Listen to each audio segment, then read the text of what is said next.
Hi everyone, thanks for tuning in. What we're going to talk about today is the short sale process and how it affects you as a buyer. There's two different kinds of short sales that your realtor could show you. There's the unapproved short sale and the approved short sale. Big difference. An unapproved short sale, which typically most of them are attempts from a seller to sell their home without having the approval of their lender. Under a normal short sale process, the seller needs their lender to cooperate with them and essentially help take the loss on the home. So it's marketed just like a normal property is. It is shown and handled the same way that a normal property that you might look at with your agent is.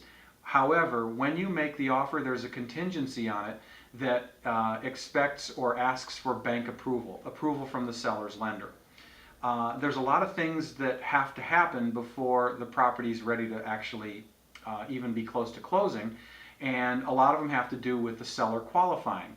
The seller had to provide bank statements, provide paycheck stubs, a hardship letter, all kinds of things that need to be submitted to their lender for approval from the bank. You as the buyer have to allow that all to take place. You have to build into your contract the amount of time necessary to allow those things to occur. Most sellers today are going to expect you to offer them as much as 60 days as an initial period in which to communicate with their bank. Sellers typically will have somebody managing the short sale process for them, either a title company or there are some short sale management companies available to them. Depending on what course they choose to take, you'll be working with that company and maintaining contact with them to see that they've hopefully eventually contacted a negotiator and are actually in touch with the bank. Once that all happens, and it's a couple or 3 months that can easily go by that you've been waiting. Now, as a buyer, if you're waiting for that house and you're waiting for bank approval, it can also happen that the perfect house might come across the market for sale in your price range that's not a short sale. It's a normal sale that Mr. and Mrs. Smith are selling and they don't need anyone's permission to do so. The problem is you can't buy that home because you're under a fully executed contract with the other home, the short sale. It only has a contingency for bank approval. A lot of buyers believe that if they make an offer on a short sale, they're free to actually continue to look at other houses, and that simply isn't true. You're under a fully executed contract. The only way you could actually go and make an offer on another home, that perfect home, is if you're financially capable of closing on 2 houses at one time.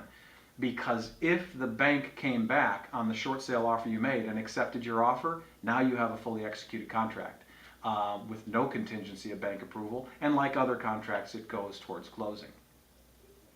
So you do have, as a buyer, a couple opportunities to get out of the contract if you've waited longer than you see is reasonable.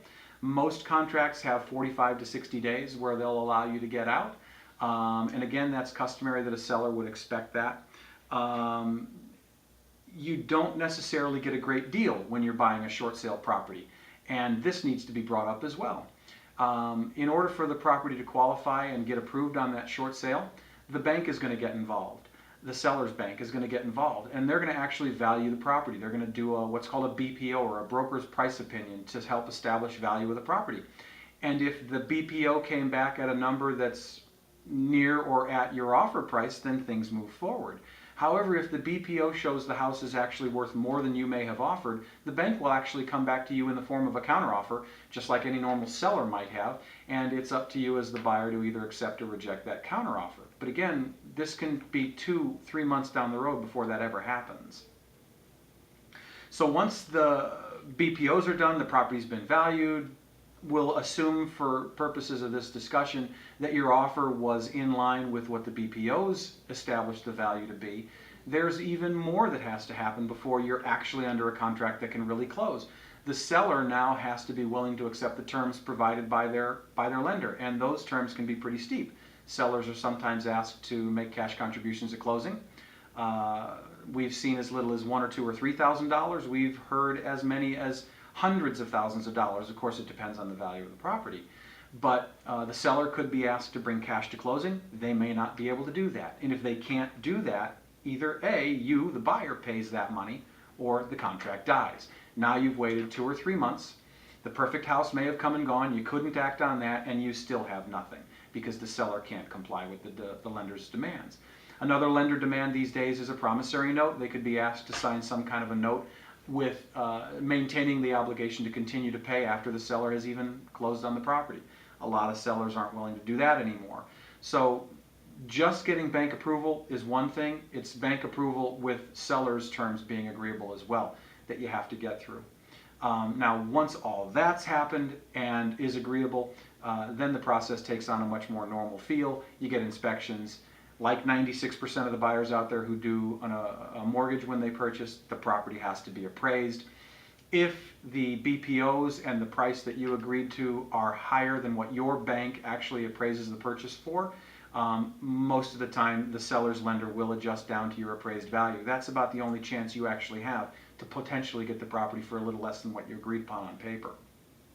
But essentially it's a normal transaction at that point, and you go to a closing like any other closing. There's just been a lot of things happening in the meantime and up front to get you to that point. This is a real brief discussion. There's so much more to go through. I suggest you contact a realtor and schedule some time to go in depth into conversation about the purchase of a short sale.